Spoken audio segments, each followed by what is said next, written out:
from 6th Street to Pike Street and on up the next block used to house one of the earliest breweries in the area. At various times in its history, it took up part or all of 601 to 627 Scott. It all began with the French immigrant Peter N. Gentil, who opened the Covington Lager Beer Brewery in 1837.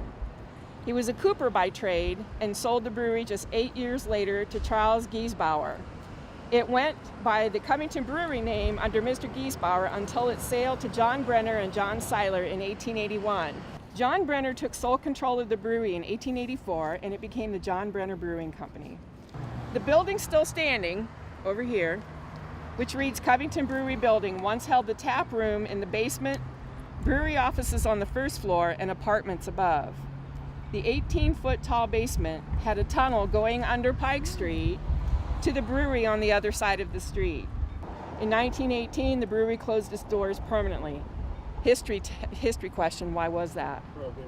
Prohibition, that's right. This was formerly the YMCA.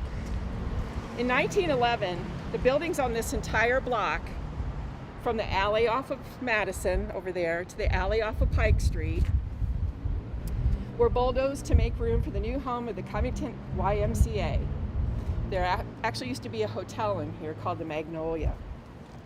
The large square development was built between 1912 and 1913 and included the YMCA facilities with a men's entrance under the canopy on Madison and a separate boys' facility with an entrance on Pike. The two shared the gymnasium, the track, and pool that were located on the inside corner. Does anybody remember going in here for athletics and swim and all of that? Awesome. Since 1857, Mott's Jewelers has operated in Covington, offering jewelry and watch repair. Michael C. Mott, or MC as he was known, was the son of German immigrants, Henry and Apollonia Mott. Michael was born about 1837 and grew up in Cincinnati, but moved to Covington sometime in the mid-50s. Along the way, Michael and his brothers learned the jewelry trade. Something happened, though, during the mid-1860s and the brothers parted ways.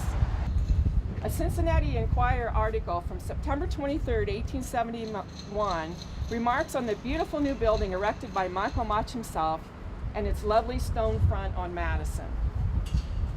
The article notes that the fixtures within must have cost some $5,000. It was also mentions the regulator, the clock, that graces the front, and that it cost $1,000. Michael died January 2nd, 1900 at home. After his death, Michael's son Arthur took over the business. And then his son, Arthur Jr., also went into the business, and it was through marriage to Arthur Jr.'s daughter, Diana, that the present owner, Tim Dwight, came to the business. Cassie Frocks was a chain of women's apparel stores based in New York City in the 1920s. This particular location opened in 1929, adding the ornate Art Deco tile, stained glass, and iron details that you can still see today. Despite these undoubtedly expensive improvements, Cassie Frocks closed only a couple of years later, with a store named Molly O. Frocks in the space by 1931. It is built of brick in the Italianate style, which rose to popularity in the 1860s. Research shows that a stone house stood on the lot in 1863 and the first store in 1871. It was likely built by a member of the Fennessy family who owned the lot from 1863 until 1890. In 1910, Cafe Dabowski occupied 6 Pike. Decorative ironwork inside the building today can be seen, and like a lot of other places, Prohibition closed the establishment in 1919. Across where City Hall is across the street here was once the Cohen Building.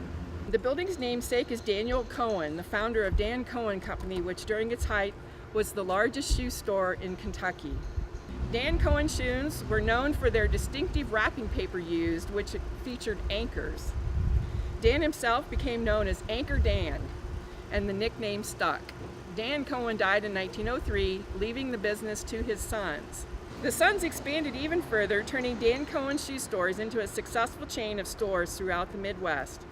At one point, they were operating 38 stores and had more than 500 employees. JCPenney moved into the building during the 1940s and stayed until the opening of the Florence Mall location. Since then, many different businesses have come through these halls. There were dentists, chiropractors, small retail stores, and the Pike Place Bingo. In 1985, it was also a brief host to Covington City Hall before it moved to what is now Hotel Covington, and now it's City Hall once again.